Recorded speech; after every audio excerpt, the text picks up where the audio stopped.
আপনারা কষ্ট করে এসেছেন, এজন্য আমি শুরুতে আপনাদেরকে ধন্যবাদ এবং কৃতজ্ঞতা জানাচ্ছি। সম্মানিত সাংবাদিক ভাইয়েরা, জ্ঞান বিজ্ঞানে যে জাতি যত উন্নত, সে জাতি পৃথিবীকে নেতৃত্ব দেওয়ার ক্ষেত্রে তত বেশি অগ্রসর থাকে। বর্তমানে পৃথিবীর সবচেয়ে বড় যে library, United library of Congress, যেটি ওয়াশিংটনে অবস্থিত, তো এখানে পৃথিবীর সবচেয়ে বেশি সংখ্যক বই এই লাইব্রেরিতে রয়েছে। তো সেই ধারাবাহিকতা আমরা দেখছি যে পৃথিবীকে নেতৃত্ব দিচ্ছে আমেরিকা এবং পশ্চিমারা। কিন্তু একটা সময় এই জ্ঞান বিজ্ঞানের সূতিকাগার ছিল মুসলিম যে কমিউনিটি, মুসলিম যে হাব, মুসলিম যে সাম্রাজ্য সেখানে ছিল।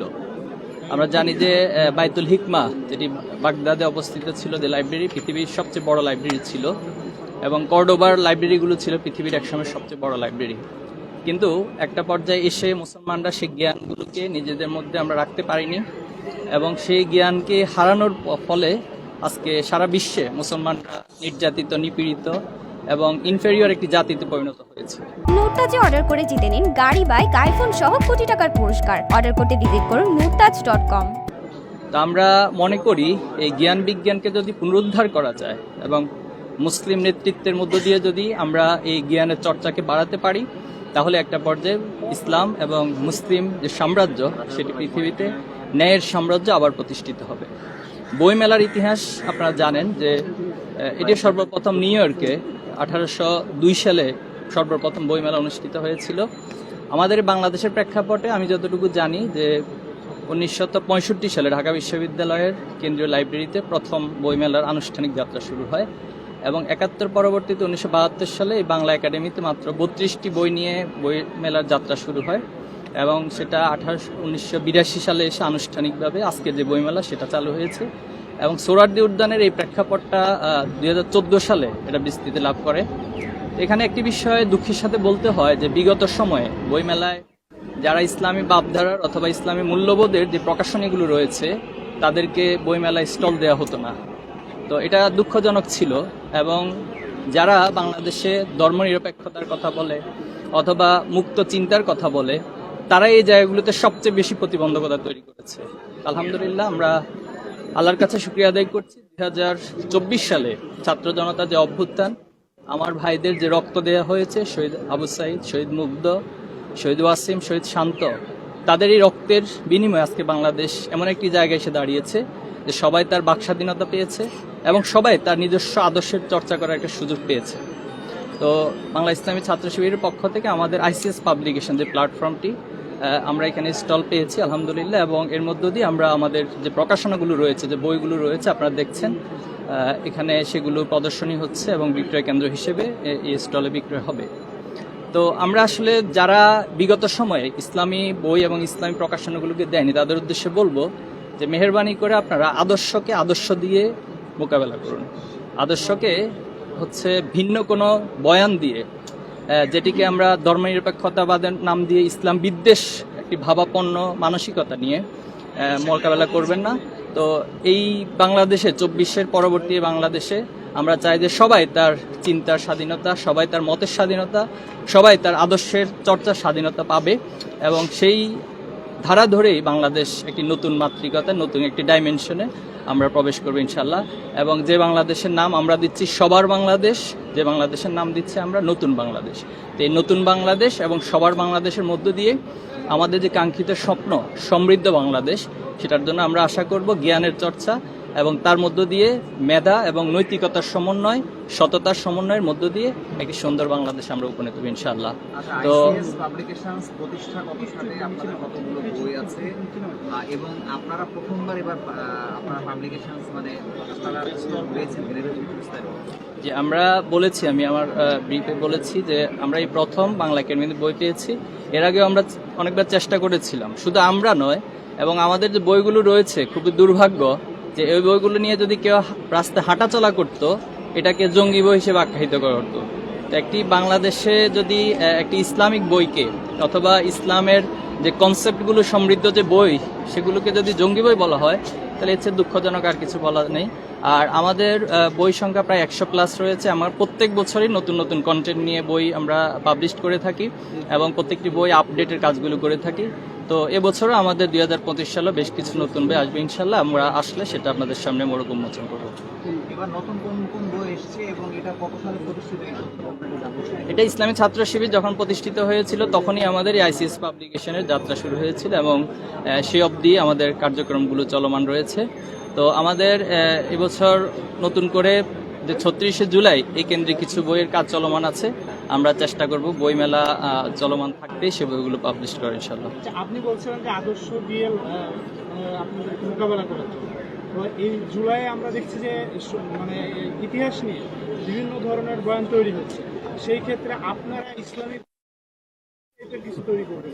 দেখুন, ইসলামিক বয়ান দিয়ে এখানে বয়ান না, এখানে তো সত্য বয়ান। সত্যটাই ইসলামেরই তো কনসেপ্ট, যে ইসলামের মধ্য দিয়েই সত্য প্রতিষ্ঠিত হয়। তো আমরা চাই যে আপনি যেটি আশঙ্কা প্রকাশ করেছেন, বাংলাদেশে বিভিন্ন সময় ইতিহাসকে বিকৃতি করা অথবা ইতিহাসের একটা করাপ্ট করা, তো আমরা চাই যে সেগুলো আর তৈরি না হোক এবং সত্য ইতিহাসগুলো। আপনারা জানেন যে আমরা 5ই আগস্টের পরবর্তীতেই স্মৃতি লিখন একটি প্রতিযোগিতা আমরা সারা দেশেই আয়োজন করেছিলাম। আলহামদুলিল্লাহ এখানে আমাদের প্রায় 3500 লেখা এসেছে। আপনাদের গাতারতে বলছি 3500 লেখা এসেছে। আমরা সেই লেখাগুলো বাছাই প্রক্রিয়া চলছে এবং এটা আনুষ্ঠানিক পুরস্কার বিতরণ প্রোগ্রাম আমরা করব এবং এরপর এই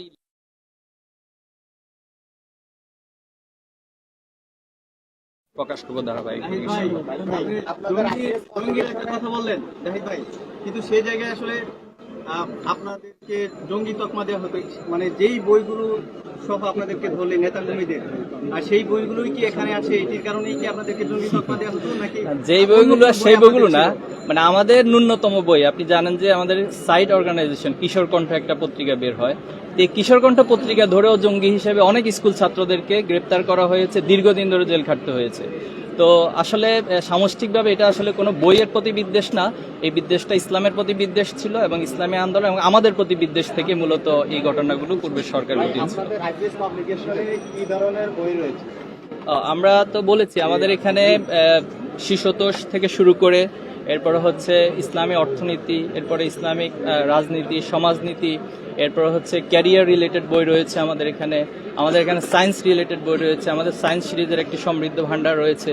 অর্থাৎ এভরিথিং একজন ছাত্রের, একজন শিক্ষার্থীর যত ধরনের তার রিলেটেড বই জানার প্রয়োজন সব ধরনের বইগুলোই আমাদের এখানে রয়েছে এবং আমরা আস্তে আস্তে করে এগুলোকে আরো বেশি সমৃদ্ধ এবং সময়ের যুগের চাহিদা আমরা অবজার্ভ করার চেষ্টা করতেছি, সেটাকে এখানে আমরা সার্ভে করার চেষ্টা বুঝেই আমরা আমাদের পরবর্তী বইগুলো বাজার নিয়ে আসবো ইনশাআল্লাহ। ভাই আপনি বলেছেন যে ভাই 2024 সালের ইতিহাস নিয়ে আসবেন, ভাই মুক্তিযুদ্ধের কোন ইতিহাসের বই সম্পর্কে আশা ভাই কোনো কিছু? যে মুক্তিযুদ্ধ বাংলাদেশে অনেকবার হয়েছিল। 1757 সালে যে আমাদের মানে সূর্য অস্তমিত হয়েছিল স্বাধীনতা, সেটা 1947 এসে একবার হয়েছে মুক্তিযুদ্ধ, 69-এ হয়েছে, এরপরে 71-এ হয়েছে, এরপরে বারবার এখানে স্বৈরাচারের বিরুদ্ধে সংগ্রাম করে মানুষদেরকে তার মুক্তি, তার বাক স্বাধীনতা অর্জন করতে হয়েছিল এবং সর্বশেষ 2024 সালে হয়েছে। আমরা সবগুলো ইতিহাসকে ইনশাল্লাহ কভার করবো। 24-এর বিষয়টাকে কি বিশেষভাবে তুলে আনা হয়েছে কিনা, যে শিবির তো পেছন থেকে অনেক নিয়ে কাজ করছিল, সেই বিষয়গুলো আসবে কিনা? পেছন থেকে না, শিবির পেছন থেকে, সামনে থেকে, মাঝখান থেকে, সকল দিক থেকে কাজ করেছে। তো সেই জায়গা থেকে আমরা চেষ্টা করছি যে বয়ানটুকু নিজেদের সততাকে রক্ষা করে এবং সবাইকে অন করে। আমি আমার শুরুতেই বলেছিলাম আমরা আসলে সবার বাংলাদেশ চাই, যে সবার বাংলাদেশ যে থিম, সেই থিমের উপর ভিত্তি করে আমরা আমাদের ন্যারেটিভগুলোকে নিয়ে আসার চেষ্টা 16 বছরের যাত্রা নিয়ে, এই যে আওয়ামী লীগের আমলে 16 বছরের যে শিবিরের যাত্রা, সেই যাত্রা নিয়ে কোনো লিখনি থাকছে কিনা? আমাদের একটা পাবলিকেশন আছে যে বাংলা ইসলামী ছাত্র শিবির আওয়ামী সন্ত্রাসের শিকার, অর্থাৎ এই 15 বছর আমরা যে আওয়ামী সন্ত্রাসের শিকার হয়েছে, এটি 2 খণ্ডে অনেক বড় ভলিউম। আমাদের টোটাল সবগুলো ঘটনাগুলোই সেখানে নিয়ে আসা। সবগুলো ঘটনা আসলে কখনোই সম্ভব না।